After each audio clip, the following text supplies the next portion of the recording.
राधे राधे, जय श्री कृष्णा। मैं सीमा सिंह बड़ों को चरण स्पर्श, छोटों को प्यार और बराबर वालों को नमस्कार करती हूँ। आज मैं आपको आषाढ़ मास की अमावस्या की 2 पौराणिक कहानियां सुनाने जा रही हूँ। अगर आप हर महीने की अमावस्या का व्रत करते हैं, बड़ के पेड़ की पूजा करते हैं और पितरों के निमित्त अंगीरे पर बर्फी का भोग लगाते हैं, तो आपको इन कहानियों को भी सुनना चाहिए। इससे पूजा व्रत के साथ में कहानी सुनने का संपूर्ण फल प्राप्त होता है। आइए अब हम आषाढ़ मास की पहली कहानी सुनते हैं। एक बार बहुत छोटा सा गांव था। उस गांव में एक सेठ सेठानी रहते थे।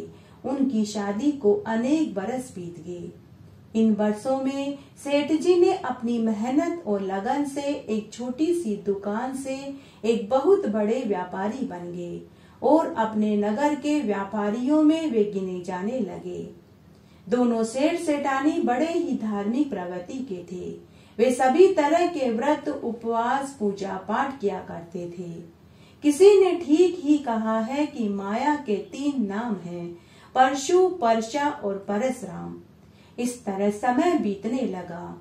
सेठ जी का जीवन ऐसा हो गया कि उन्हें धन कमाने के अलावा और कुछ नहीं सोचता था। उन्हें अपनी पत्नी की सूनी गोद का भी ख्याल नहीं आया, क्योंकि उनके सामने तो एक ही मंजिल थी कि धन कैसे कमाया जाए, कैसे तरक्की की जाए, कैसे 99 को 100 बनाया जाए।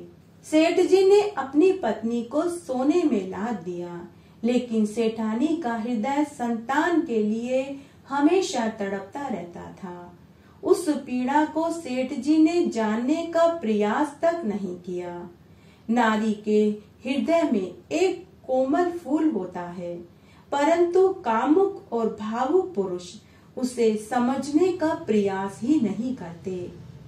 सेठानी के हृदय में एक ऐसी आशा थी जो पिछले शादी के कई वर्षों से सिसकियां भर रही थी। सेठानी को किसी चीज की कोई कमी नहीं थी। धन दौलत, सोना चांदी, गाड़ियां, कोठी, नौकर चाकर, दास दासियां सब कुछ थे। मगर इन सब चीजों के होते हुए भी सेठानी का मन हमेशा बुझा बुझा ही रहता था। धीरे धीरे यह उदासी उनके हृदय रोग का कारण बन गई। एक दिन सेठ जी ने अपनी पत्नी की यह हालत देखी तो उनसे रहा नहीं गया। जीवन में उन्हें पहली बार एहसास होने लगा कि उन्होंने सब कुछ पाकर भी सब कुछ खो दिया। सेठानी की आंखों से लगातार आंसू बह रहे थे। सेठानी के आंसू देखकर सेठ जी का मन भी डूबने लगा। उन्होंने अपनी पत्नी को हृदय से लगा करके कहा कि भगवान, तुम क्यों रोती हो? तुम्हारे आंसू मुझसे देखे नहीं जाते। हमें किस चीज की कमी है जो तुम इतना रोए जा रही हो? तब सेठानी सेठ जी से बोली कि हे स्वामी, हमारे पास सब कुछ होते हुए भी हमारे पास कुछ नहीं है, क्योंकि हमारी झोली खाली है। धन के कमाने को ही आपने जीवन समझ लिया है, मगर कभी भूल कर भी आपने यह नहीं सोचा कि यह धन आप किसके लिए इकट्ठा कर रहे हैं। हमारे मरने के बाद इस धन का कौन उत्तराधिकारी होगा, कौन इसका वारिस होगा? यदि हमारे संतान ही नहीं है तो यह धन तो मिट्टी है। यह धन जिंदगी नहीं, जीने का साधन है। हे स्वामी, मैं एक नारी हूँ। मेरी ममता को इस धन से बहलाया नहीं जा सकता। हे स्वामी, मुझे धन की नहीं, संतान की जरूरत है। यदि संतान ही नहीं तो यह धन सब बेकार है। ऐसा कहते हुए सेठानी बच्चों की भांति फूट फूट कर रोने लगी। सेठ जी को महसूस हुआ कि जैसे वह किसी स्वप्न से सोकर उठा हो। उसके मन की आंखें पहली बार खुली। वास्तव में सेठ जी ने अपने जीवन की सबसे बड़ी भूल कर दी। वे संसार भर के बारे में सोचते रहे, मगर अपनी ही पत्नी के बारे में उन्होंने कभी नहीं सोचा। आज पहली बार उन्होंने अपनी पत्नी के हृदय की गहराइयों में झांक कर देखा। सेठ जी ने संतान प्राप्ति के लिए बड़े से बड़े डॉक्टरों से दवाइयां ली थी, हर प्रकार के चेकअप करवाए, परंतु हर डॉक्टर ने यही कहा कि आप दोनों में कोई कमी नहीं है। डॉक्टर की दवाइयां लेने के बाद सेठ जी ने वेद, हकीम और नीम को भी दिखाया और दवाइयां ली, लेकिन उन दवाइयों से उनको कोई फायदा नहीं हुआ था। किंतु आज उनकी पत्नी ने उनकी आंखें खोल दी, परंतु इस दुख का उनको कोई उपाय समझ में नहीं आया। यही बात उनकी समझ में नहीं आ रही थी।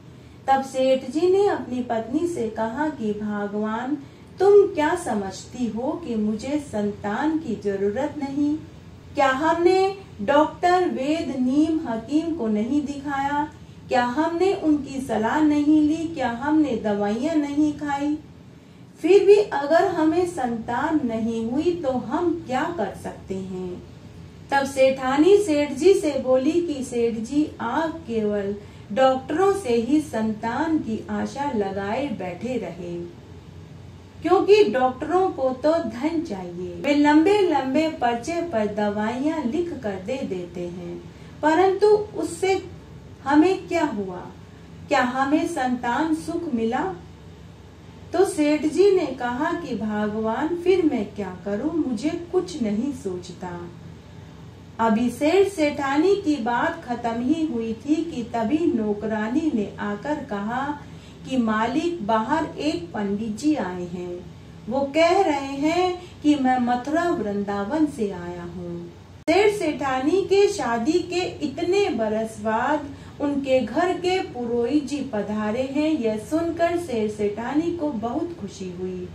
दोनों सेठ सेठानी उठकर दरवाजे पर गए और पंडित जी को प्रणाम किया, घर के अंदर लाए और उन्हें बैठने के लिए आसन दिया। तब सेठ जी ने पंडित जी से कहा कि पंडित जी, आप इतने वर्षों के बाद आए, हम तो आपको भूल ही गए थे। तब पंडित जी ने सेठ सेठानी से कहा कि हे यजमान, इसमें आश्चर्य की कोई बात नहीं। हम ब्राह्मण सदा संकट के समय ही आते हैं। हम लोभी नहीं हैं, हम तो मन के मोजी हैं। हमारे हृदय के तार प्रभु की वीणा पर धड़कते हैं। बोलो बच्चों, आपको क्या कष्ट है जो रात भर आप रोते रहे और सोए नहीं? पंडित जी की बात सुनकर सेठ सेठानी को महान आश्चर्य हुआ, क्योंकि गत रात्रि को दोनों पति पत्नी रोते रहे और सोए नहीं थे। तब सेठ जी ने पंडित जी से कहा कि पंडित जी महाराज, आपको कैसे पता चला? तो पंडित जी बोले कि हे यजमान, हरिओम हरिओम, जय शिव शंकर भोलेनाथ, हे भगवान विष्णु, हे लक्ष्मी नारायण। पंडित जी ने कहा कि हे यजमान, अगर मैं कहूँ कि आप दोनों संतान न होने के दुख से दुखी हैं तो आप क्या कहेंगे? दोनों सेठ सेठानी पंडित जी की बात सुनकर उनके चरणों में गिर गए और रोने लगे और बोले कि हे पंडित जी महाराज, आप वास्तव में हमारे वंश के पुरोहित हैं। हे ब्रह्म स्वरूप, अब आप ही हमारे इस कष्ट को दूर करने का उपाय बताइए। तो पंडित जी ने कहा कि पुत्र, कष्ट दूर करने वाले तो लक्ष्मी नारायण भगवान विष्णु हैं। पंडित जी आगे बोले कि हे यजमान, कल रात्रि मेरे स्वप्न में आपके पूर्वज आए। उन्होंने मुझे आपके दुख का कारण और निवारण दोनों बताए। मैं उन्हीं के संदेश को आपको बताने आया हूँ। हे यजमान, आपके संतानहीन होने का एकमात्र कारण आपके घर में पितृ दोष होना है। आपने पूरी उम्र सब तरह के व्रत, उपवास और दान पुण्य किए, लेकिन आपने अपने पितरों के निमित्त पिंडदान, बलिदान और ब्राह्मण भोज और दान नहीं किया। इसीलिए आप दोनों को निसंतानता का दुख देखना पड़ रहा है। हे यजमान, अब मैं आपके पितरों के कहे हुए वचन आपको बताता हूँ। आज से 3 दिन बाद आषाढ़ मास की अमावस्या आने वाली है।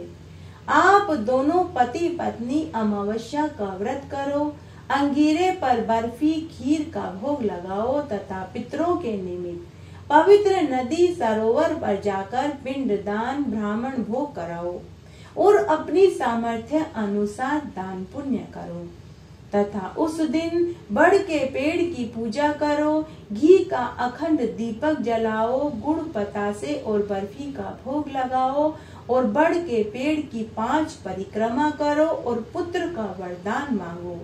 इससे आपके पितरों को तृप्ति मिलेगी। जिस दिन आपके पितर तृप्त हो जाएंगे उसी दिन आपकी पत्नी की गोद जरूर भरेगी और उनको पुत्र रत्न की प्राप्ति होगी। पंडित जी की बात सुनने के बाद दोनों सेठ सेठानी ने पंडित जी को भोजन खिलाया, दक्षिणा देकर संतुष्ट किया और पांव छूकर आशीर्वाद लिया। उसके बाद जब आषाढ़ मास की अमावस्या आई तब उन्होंने आषाढ़ मास की अमावस्या का व्रत और पूजन जोड़े से किया और पितरों के निमित्त पिंडदान, बलिदान, ब्राह्मण भोज किया और खूब दान दक्षिणा दिया। उसके बाद 4-5 अमावस्या को लगातार दोनों सेठ सेठानी ऐसा ही करते रहे। तब एक दिन उन्हें चमत्कार देखने को मिला।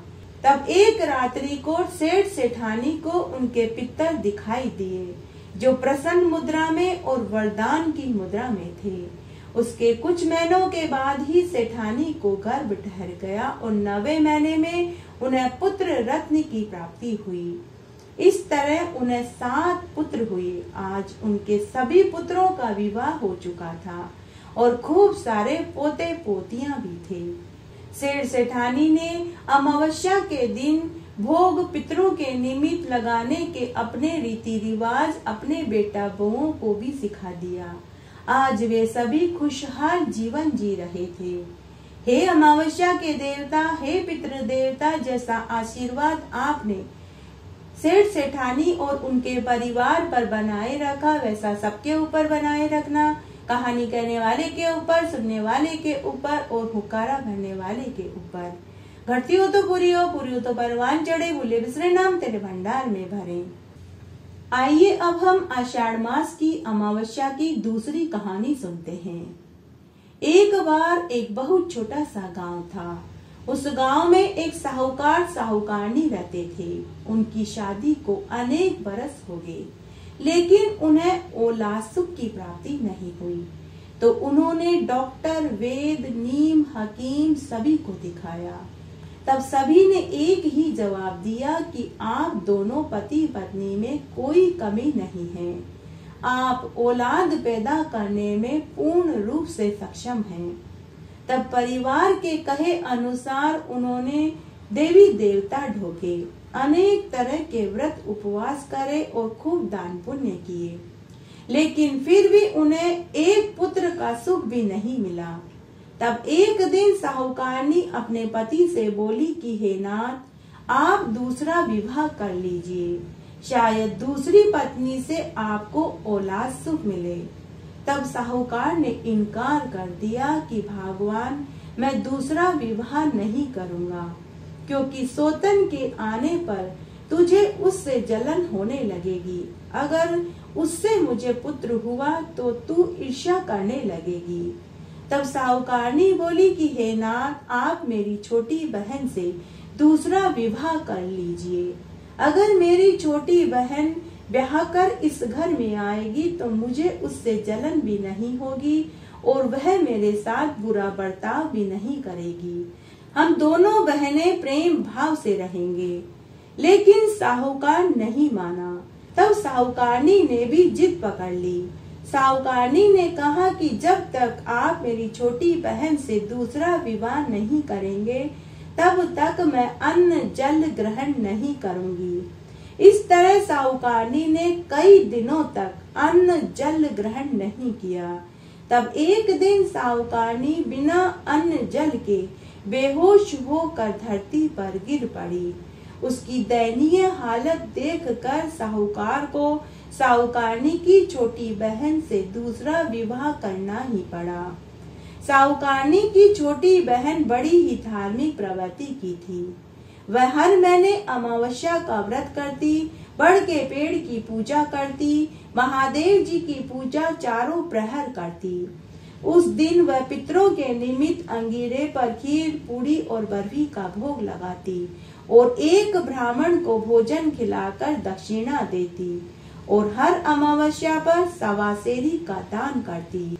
सवासेरी में वह कभी 1.25 किलो चीनी तो कभी 1.25 किलो गुड़, चावल, मिश्री, घी दान में देती। कभी सवासेरी का दान रिश्ते की बहन, बेटी, ननद, बुआ, भांजी को देती तो कभी ब्राह्मणी को तो कभी मंदिर में चढ़ाती। इस तरह साहूकारनी की छोटी बहन अमावस्या का व्रत करने लगी। साहूकार के घर में पितृ दोष था। इस बात की जानकारी न तो साहूकार को थी और न ही उनकी पहली पत्नी को थी। जब छोटी बहन साल भर तक अमावस्या का व्रत, पूजन, दान विधिवत रूप से करती रही तो उनके घर में से पितृ दोष दूर हो गया। अंगीरे पर अमावस्या पर खीर, पूरी, बर्फी का भोग लगाने से पितृ तृप्त होने लगे तो उन्होंने छोटी बहन को पुत्रवती, धनवती होने का आशीर्वाद दिया। विवाह के साल भर बाद छोटी बहन को गर्भ ठहर गया और 9वें महीने में उन्हें पुत्र रत्न की प्राप्ति हुई। तब साहूकार और उनकी बड़ी पत्नी की खुशी का ठिकाना नहीं रहा। उन्होंने पूरे परिवार और गांव को भोजन खिलाया और खूब दान पुण्य किया। इधर साहूकार को व्यापार में भी खूब मुनाफा होने लगा। अब तो छोटी बहन की घर, परिवार और गांव भर में खूब प्रशंसा होने लगी। एक दिन साहूकार की पहली पत्नी गांव की औरतों के साथ चौपाल पर बैठकर बातें कर रही थी कि तभी गांव की कुछ औरतों ने साहूकारनी से उसकी छोटी बहन की खूब प्रशंसा करी कि बहन, तुम्हारी छोटी बहन बड़ी ही भाग्यशाली है। उसके घर में आते ही न केवल तुम्हें माँ बनने का सुख मिला बल्कि तुम्हारे पति का व्यापार भी दिन दूनी रात चौगुनी तरक्की कर रहा है।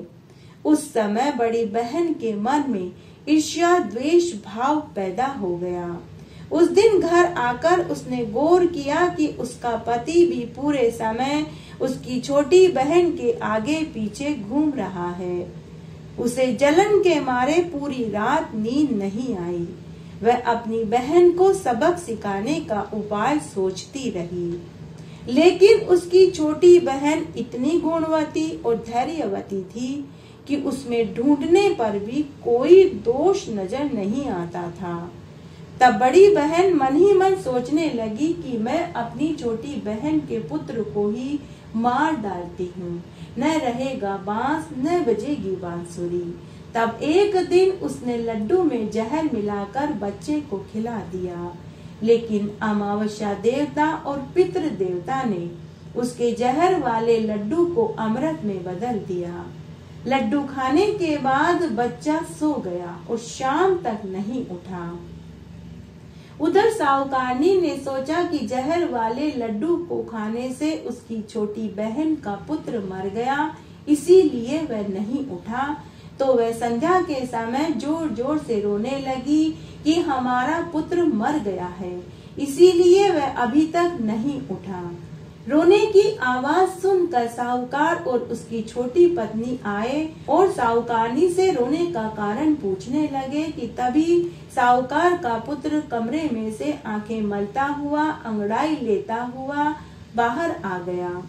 तब साहूकार और उसकी पत्नी बोले कि आप पुत्र को लेकर बहुत चिंता फिक्र करती हो, देखो हमारा पुत्र तो जीवित है, उसे कुछ नहीं हुआ। बड़ी बहन सोच में पड़ गई और आश्चर्य करने लगी कि यह सब कैसे हुआ। इस तरह समय निकलने लगा। तब एक दिन साहुकारनी ने पुनः छोटी बहन के पुत्र को नदी में ढकेल दिया, लेकिन उस नदी में बड़ के पेड़ की जड़ें फैली हुई थी। ऊपर कैलाश पर महादेव और पार्वती जी भी यह सब कुछ देख रहे थे कि हमारे वरदान से साहुकारनी की छोटी पत्नी को पुत्र हुआ, और आज उस पुत्र को साहुकारनी की बड़ी पत्नी ने नदी में ढकेल दिया। तब महादेव जी की आज्ञा से बड़ की जड़ों ने नदी में से बच्चे को बांधकर नदी के किनारे लाकर छोड़ दिया। शाम के समय साहूकार का बच्चा अन्य गांव के बच्चों के साथ खेलता खेलता पुनः घर आ गया।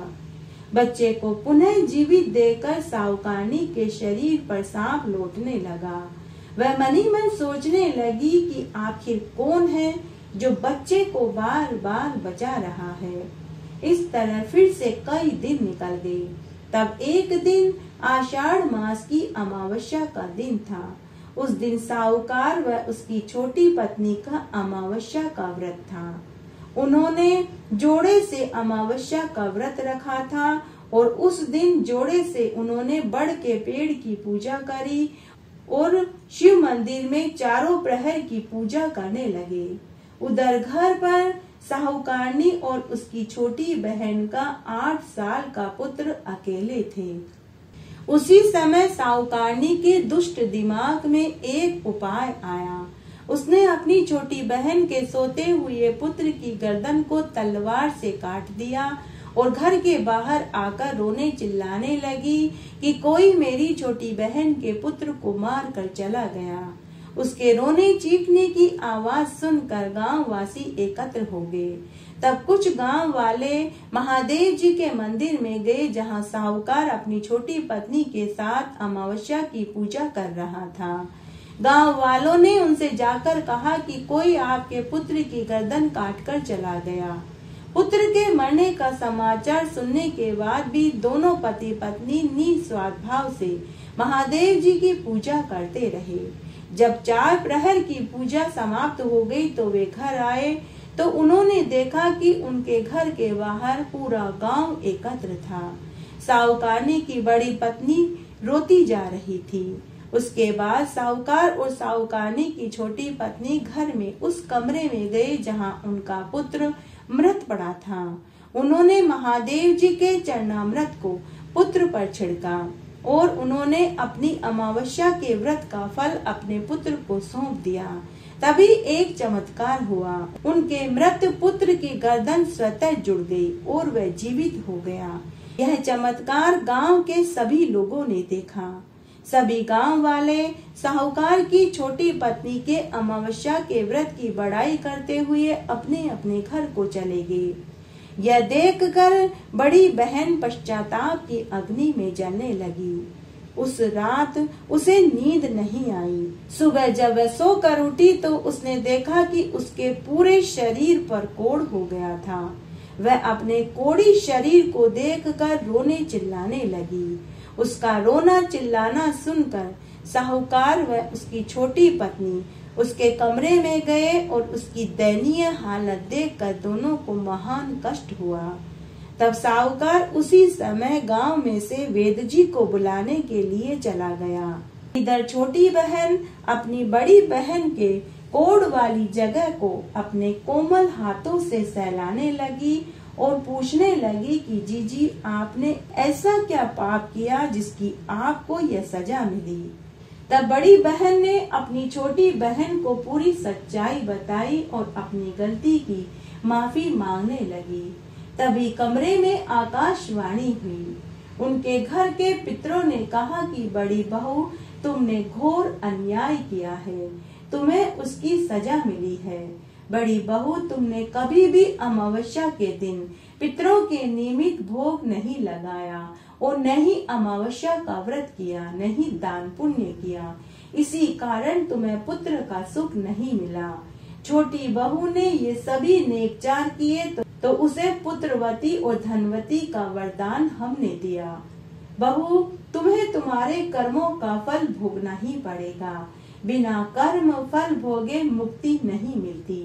अगर तुम अपने कर्मों का फल इसी जीवन में भोग लोगी तो शायद तुम्हारा अगला जन्म सुधर जाए।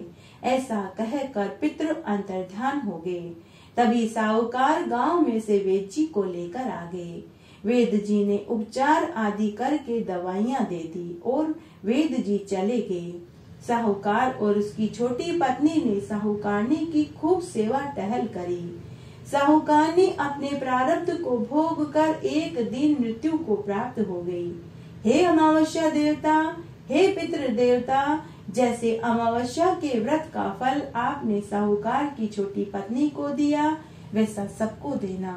कहानी कहने वाले को, सुनने वाले को और हुक्कारा भरने वाले को।